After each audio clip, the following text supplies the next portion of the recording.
of the world, that you very seldom find that kind of change that quickly. So it depends on what you're holding as your standard. The standard is that blacks haven't caught up with whites. But whites haven't stood still. You make another point in terms of intra-black relations, and that is, you say affirmative action for the most part has really benefited blacks who really didn't need affirmative action. Affirmative action is a great way for black PhDs to get endowed chairs. It's a terrible way for some kid in the South Bronx to try to get his first job. What affirmative action does is create an incentive for people to hire those who have a proven track record, those who have degrees and things like that.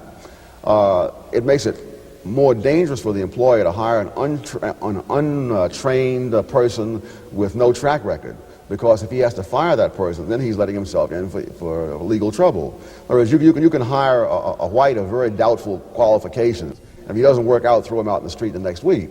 You hire blacks of doubtful qualifications, throw them out in the street the next week, and you've got the NAACP, you've got the EEOC, you've got God knows who all to contend with.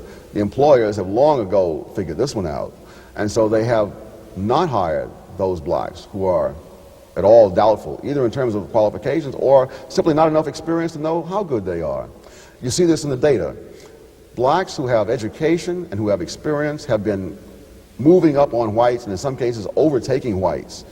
If you look at blacks who have not finished high school, blacks who come from background of families that are broken and so forth, they are falling further and further behind, not only further behind the population in general, but further behind whites with the same disadvantages. What do you blame for that? You're not blaming middle-class blacks who are beneficiaries of affirmative action, are you? I'm blaming the incentives created by affirmative action, because when it comes to the incentives that are created, the businessman is going to try to protect himself whatever way he can, and that means hiring those blacks who are overqualified, who have a long track record, and so on. And that's what all the data show, that for example, black couples where the husband and wife are both college educated now make more money than white couples where the husband and wife are both educated. But the black female-headed family has lost real income in absolute terms over the past several years, and has fallen further behind white female-headed families. So the very opposite trends are going on at the same time, and you can't argue this because of blackness or racism, because both of them are black people. One group is shooting way ahead, one is falling further and further behind.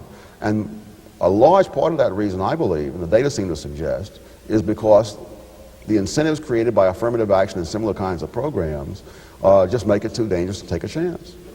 Now let's